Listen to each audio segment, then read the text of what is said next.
Welcome to the Plume and Page. Today's story is Around the World in 80 Days by Jules Verne. Chapter 17. Showing what happened on the voyage from Singapore to Hong Kong.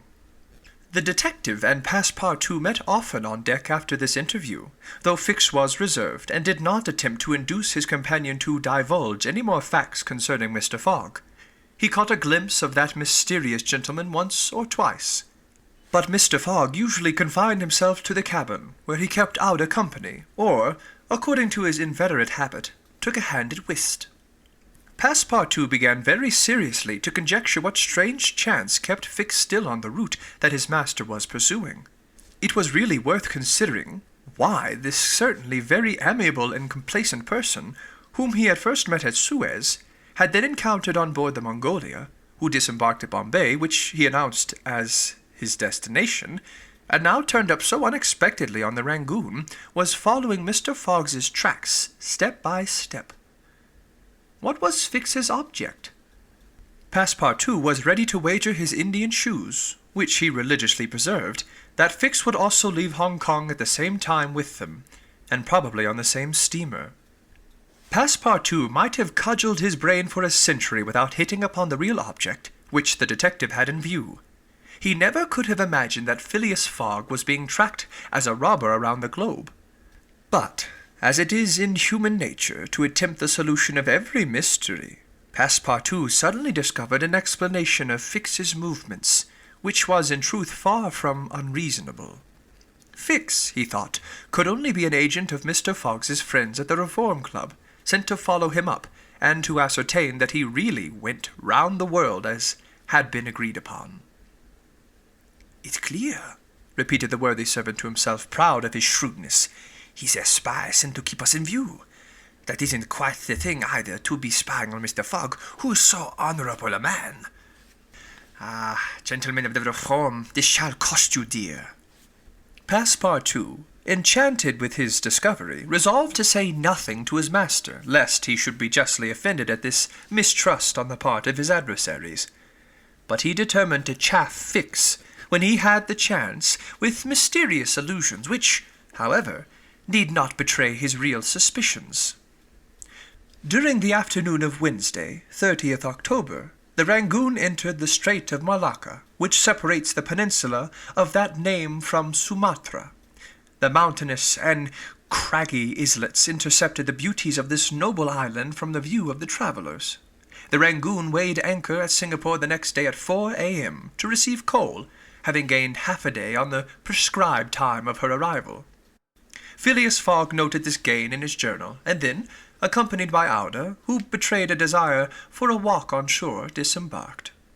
Fix, who suspected Mr. Fogg's every movement, followed them cautiously, without being himself perceived, while Passepartout, laughing in his sleeve at Fix's manoeuvres, went about his usual errands.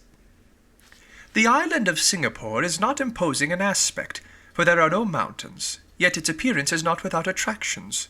It is a park checkered by pleasant highways and avenues. A handsome carriage, drawn by a sleek pair of New Holland horses, carried Phileas Fogg and Auda into the midst of rows of palms with brilliant foliage, and of clover trees, whereof the cloves formed the head of a half-open flower. Pepper plants replaced the prickly hedges of European fields. Sago bushes, large ferns with gorgeous branches, varied the aspect of this tropical clime. Nutmeg trees in full foliage filled the air with a penetrating perfume. Agile and grinning bands of monkeys skipped about in the trees, nor were tigers wanting in the jungles. After a drive of 2 hours through the country, Auda and Mr. Fogg returned to the town, which is a vast collection of heavy-looking, irregular houses surrounded by charming gardens rich in tropical fruits and plants. At 10 o'clock they re-embarked, closely followed by the detective, who had kept them constantly in sight. Passepartout, who had been purchasing several dozen mangoes, a fruit as large as good-sized apples, of a dark brown colour outside and a bright red within, and whose white pulp, melting in the mouth, afforded gourmands a delicious sensation, was waiting for them on deck. He was only too glad to offer some mangoes to Auda, who thanked him very gracefully for them. At 11 o'clock, the Rangoon rode out of Singapore harbour, and in a few hours the high mountains of Malacca, with their forests, inhabited by the most beautifully furred tigers in the world, were lost to view. Singapore is distant some 1,300 miles from the island of Hong Kong, which is a little English colony near the Chinese coast. Phileas Fogg hoped to accomplish the journey in 6 days, so as to be in time for the steamer which would leave on the 6th of November for Yokohama, the principal Japanese port. The Rangoon had a large quota of passengers, many of whom disembarked at Singapore, among them a number of Indians, Ceylonese, Chinamen, Malays, and Portuguese, mostly second-class travellers. The weather, which had hitherto been fine, changed with the last quarter of the moon. The sea rolled heavily, and the wind at intervals rose almost to a storm, but happily blew from the southwest, and thus aided the steamer's progress. The captain as often as possible put up his sails, and under the double action of steam and sail the vessel made rapid progress along the coast of Annam and Cochin, China.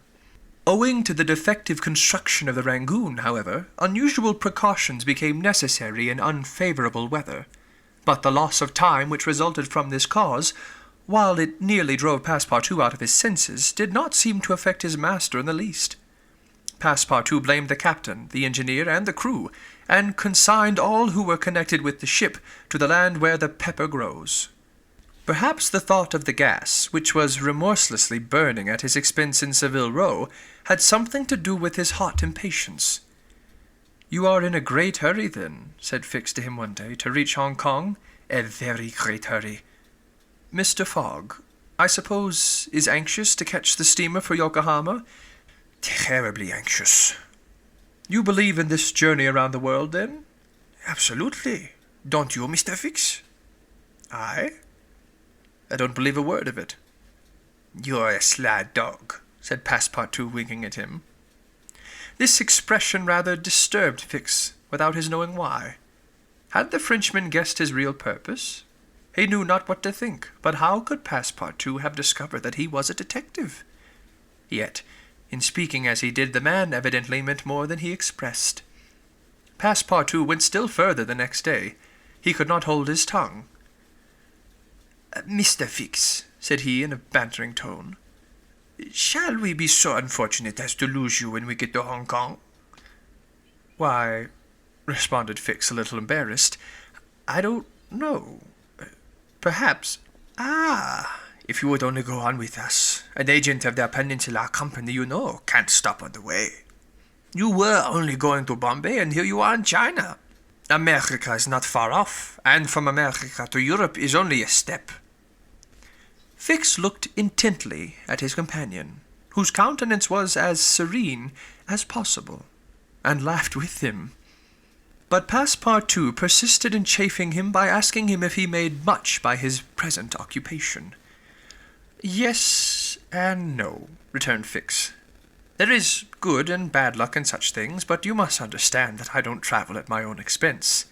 "Oh, I am quite sure of that," cried Passepartout, laughing heartily. Fix, fairly puzzled, descended to his cabin and gave himself up to his reflections. He was evidently suspected. Somehow or other the Frenchman had found out that he was a detective. But had he told his master? What part was he playing in all this? Was he an accomplice or not? Was the game then up? Fix spent several hours turning these things over in his mind, sometimes thinking that all was lost, then persuading himself that Fogg was ignorant of his presence, and then undecided what course it was best to take. Nevertheless, he preserved his coolness of mind, and at last resolved to deal plainly with Passepartout. If he did not find it practicable to arrest Fogg at Hong Kong, and if Fogg made preparations to leave that last foothold of English territory, he, Fix, would tell Passepartout all. Either the servant was the accomplice of his master, and in this case the master knew of his operations, and he should fail, or else the servant knew nothing about the robbery, and then his interest would be to abandon the robber. Such was the situation between Fix and Passepartout. Meanwhile, Phileas Fogg moved about above them in the most majestic and unconscious indifference. He was passing methodically in his orbit around the world, regardless of the lesser stars which gravitated around him. Yet there was nearby what the astronomers would call a disturbing star, which might have produced an agitation in this gentleman's heart, but no. The charms of Auda failed to act, to Passepartout's great surprise, and the disturbances, if they existed, would have been more difficult to calculate than those of Uranus, which led to the discovery of Neptune. It was every day an increasing wonder to Passepartout, who read in Auda's eyes the depths of her gratitude to his master. Phileas Fogg, though brave and gallant, must be, he thought, quite heartless. As to the sentiment which this journey might have awakened in him, there was clearly no trace of such a thing, while poor Passepartout existed in perpetual reveries. One day he was leaning on the railing of the engine-room, and was observing the engine, when a sudden pitch of the steamer threw the screw out of the water. The steam came hissing out of the valves, and this made Passepartout indignant. "The valves are not sufficiently charged," he exclaimed. "We are not going. Oh, the English! If this was an American craft we should blow up, perhaps, but we should at all events go faster."